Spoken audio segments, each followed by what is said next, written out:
میں یہاں پر اب آپ کو ایک اور بات بتاؤں. ہمارے ہاں قرات کا ایک فن ایجاد ہوا ہے.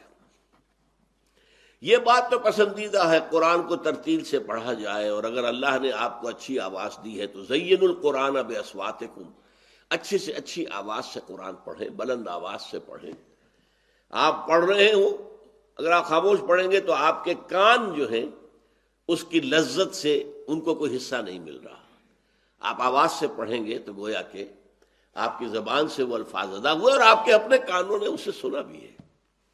تو اس اعتبار سے آپ کا تاثر جو ہے وہ دو گنا ہو جائے گا، دو آتشہ ہو جائے گا. لیکن ہمارے زمانے میں جس طرح سے قرآن کو ایک مقابلہ، قرات کا مقابلہ ہو رہا ہے، اور قرات کے اندر جو ہے پھر بہت تکلفات، اور اس کا معاملہ جو ہے اگرچہ اچھا تو وہ بھی لگتا ہے، اس میں کوئی شک نہیں. میں خود اس کا بہت ہی شوقین رہا ہوں، مصری قرات کا. اور آپ کے علم میں ہونا چاہیے مصریوں کا حال یہ، چاہے نماز نہ پڑھتے ہوں، چاہے روزہ نہ رکھتے ہوں، لیکن عبد الباسط عبد الصمد کی جو قرات تھی اس کے وہ عاشق تھے. کہیں محفل قرات ہو رہی ہے اور عبد الباسط عبد الصمد جو ہے قرات کرنے والا ہے تو ٹھٹ کے ٹھٹ لگ جائیں گے لوگوں کے.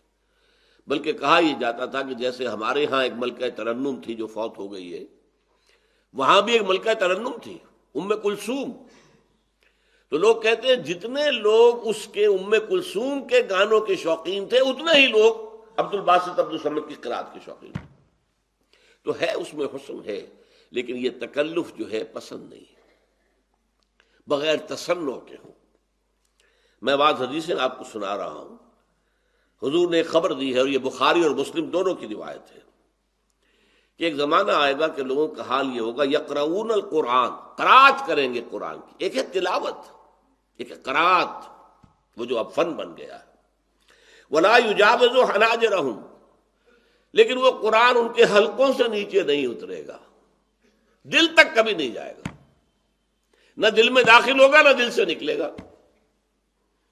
یمرقون من الدین مروق السهم من الرمیہ، وہ دین سے ایسے نکل جائیں گے جیسے کہ تیر کمان سے نکل جاتا. یہ ہے ایک فنکار، جیسے گویے فنکار ہیں ایسے ہی اس کو بھی ایک فن بنا لیا گیا. یہ اسلام میں پسندیدہ نہیں ہے. پھر قرآن مجید کی تلاوت کرنا، ایک ایسا شخص جو سودی کاروبار کر رہا ہے قرآن پڑھ رہا ہے. صاف فرما دیا گیا، ترمذی کی روایت ہے حضرت صہیب رومی سے، ما آمن بالقرآن من استحل محارمہ، جس شخص نے قرآن کی حرام کردہ چیزوں کو اپنے لیے حلال ٹھہرا لیا ہو، اس کا قرآن پر کوئی ایمان ہی نہیں. جب ایمان ہی نہیں تو تلاوت سے کیا فائدہ ہوگا.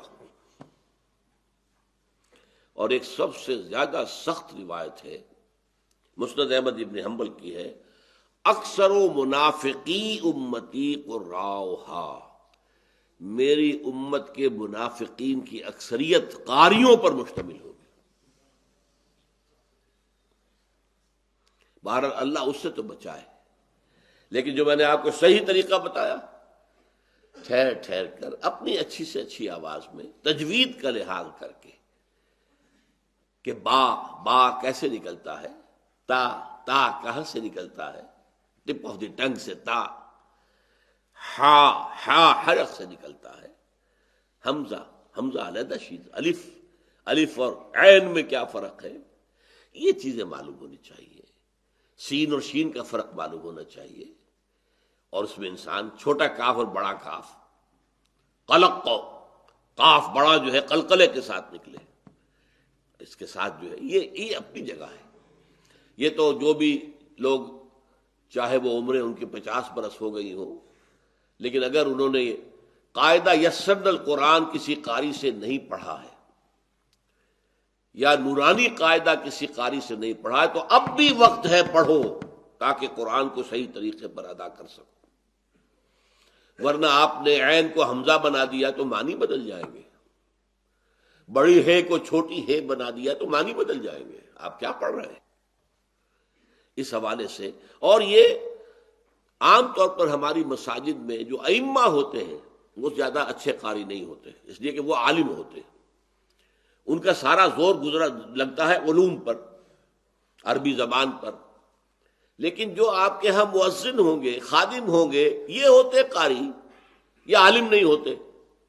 تو کسی سے، میرے سب سے چھوٹے بھائی ڈاکٹر ابصار احمد، جب انہوں نے بی اے آنرز کر لیا تھا فلسفے میں، تو ایک روز میں نے کراچی میں اس وقت ہم ہوتے تھے سب، وہ بھی تھے، میں نے قرآن پڑھتے دیکھا، تو میں نے دیکھا قرآن صحیح نہیں پڑھ رہے ہیں۔ میں نے کہا دیکھو، وہ سامنے کی مسجد، اور اس مسجد میں بڑی شاندار مسجد، خیر اب بن گئی ہے، پہلے نہیں تھی، اس مسجد کا جو امام صاحب تھے وہ تو بہت ہی بری قرات کرتے تھے، بہت بری۔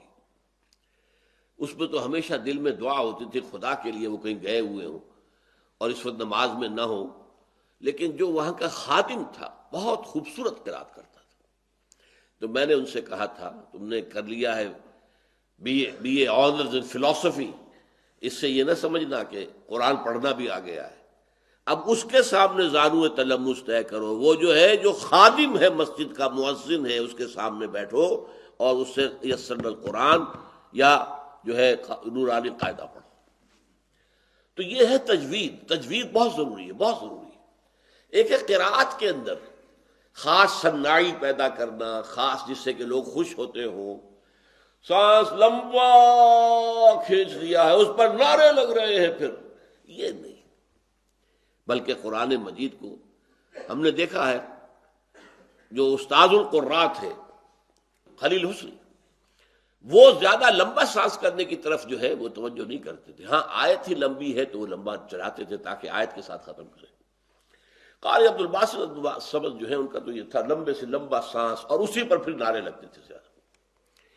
بہرحال دیکھیے، ایک ہے قرآن کی تلاوت، ایک ہے قرآن کی ترتیل، ایک ہے قرآن کی قراءت، میں نے ان کے فرق آپ کے سامنے واضح کی ہے۔ وَاتْلُ مَا أُوحِیَ إِلَیْکَ مِنَ الْکِتَابِ، تلاوت کرتے رہا کرو بطرز ترتیل، رتلناہ ترتیلا، اللہ نے اتارا بھی ہے تھوڑا تھوڑا کر کے، اسی طرح اس کی ترتیل ہونی چاہیے پڑھنے میں بھی۔ اس سے تمہارے اندر ایمان راسخ ہوگا، اور ایمان راسخ ہوگا تو تم ثابت قدم رہو گے، بڑی سے بڑی تکلیف، بڑی سے بڑی آزمائش، بڑے سے بڑے امتحان میں کھڑے رہو گے، جیسے کہ ابراہیم کھڑا رہا ہمارا بندہ، اس کے سامنے آگ کا الاؤ ہے، اسے اوپر رکھا ہوا کھڑا ہوا ہے، جیسے تیراک جو ہے وہ جو سوئمنگ پولز ہوتے ہیں اس کے ساتھ سٹیج بنے ہوتے ہیں، وہاں سے وہ چھلانگ لگاتے ہیں، اب وہ آگ کا الاؤ ہے اور کہا جا رہا ہے کود جاؤ، اور کود گئے، بے خطر کود پڑا آتش نمرود میں عشق۔ عقل ہے محو تماشائے لب بام، ابھی عقل تو کہتی ہوگی ابراہیم جان بچاؤ، اس وقت تو تم جو ہے کوئی توریہ کر لو، کوئی جھوٹ بول دو، جان بچانے کے لیے جھوٹ بولنا بھی شریعت میں جائز ہے، جان بچانے کے لیے وقتی طور پر کفریہ کلمہ کہنا بھی جائز ہے۔